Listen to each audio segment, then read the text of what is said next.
Hello guys, welcome back to a quick tip tutorial. This is a series that I kind of stopped a few months ago, but I think I'm going to start it up again just because there are these little things that do look really cool, but then they don't really take that long to do, so it wouldn't be worth making a whole tutorial on them. So yeah, I just thought I'd bring the series back. Leave a like if you want me to, and yeah, it should be pretty cool. So in today's quick tip tutorial, I'm going to show you guys how to do this really cool basically realistic shadow effect. So I've got two examples here. I've got one of a football player and the shadow on the ground there, and then I've got one of these shoes, and yeah, it looks really cool. And yeah, so you can see it adds a lot of depth to the photo. So this is where it was without, and then this is where it is with. And it kind of looks like they're floating, and it looks really cool. So yeah, I thought I'd just make a tutorial on it, and your quick tip tutorial. I'm gonna have to get used to saying that again. But yeah, so I'm going to show you how to do it. I'm going to show you how to do it on both examples, and it is like I said earlier, it is really quick and easy. And yeah, so let's just get going. So we're going to have our original image here. This is all it is, and then we're going to duplicate it. And then so now we've got a duplicate, and then we're going to go to Edit, Transform, and Distort. And what we're going to do is we're going to drag it down. So we're going to drag the top points below the bottom points. So you're basically flipping it, but then you're also like making it really thin, so you can see that it's kind of a reflection of the shoes onto the floor. It is really easy. You might not get it first time, but yeah, you just need to get the hang of it.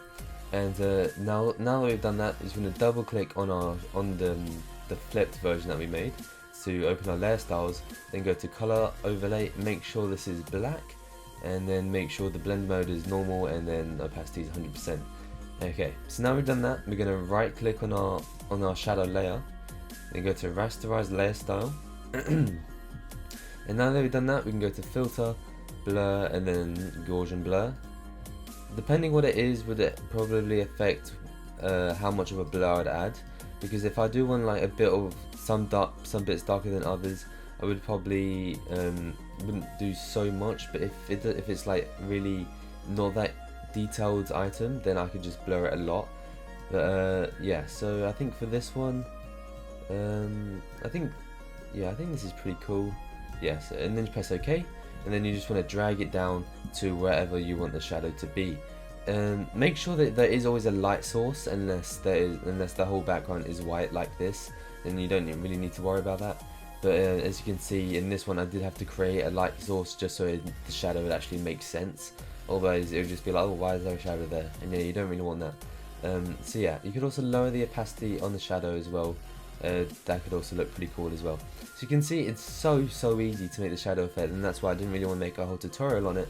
So yeah, I just thought I'd make this quick tip tutorial. And yeah, so now I'm going to show you how to do it on this example. So as you can see, I did have to make my own light source, and I did have to darken the photo as well, because why would there be a random shadow there if it's like daylight? And yeah, so I made it look like a bit darker, and then I added my own light source just by using a regular brush and the white on the brush and just clicking once. Yeah, that was that easy.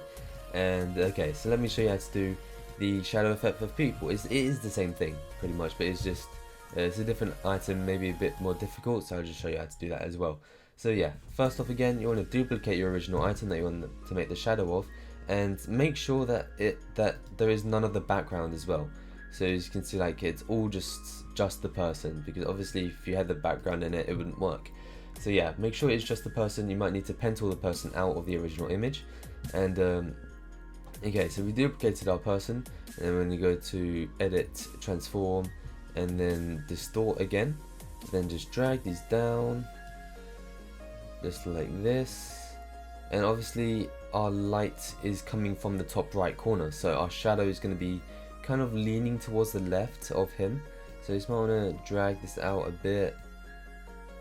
Okay, I think that's good. And we can also go back and edit it as well if you don't think it looks that good.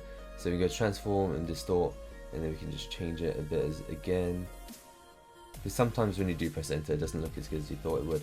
Okay, so now we've done that, and we're just going to go to color overlay, or gradient color overlay, make sure it's all black like it is before, and then rasterize the layer style. So right click on the layer, then rasterize layer style, then go to filter, blur, and then Gaussian blur, and there we go. That's probably for a person, I'll probably do a bit less of a shadow like that, and then I just lower the opacity, and there you go. It looks really cool. It's pretty realistic if you ask me. It's as realistic as you would ever need it to be. And yeah, so that's how you do a realistic shadow effect. Like I said before, if you want me to keep doing these quick tip tutorials, don't forget to leave a like. And yeah, I'll see you guys in my next video.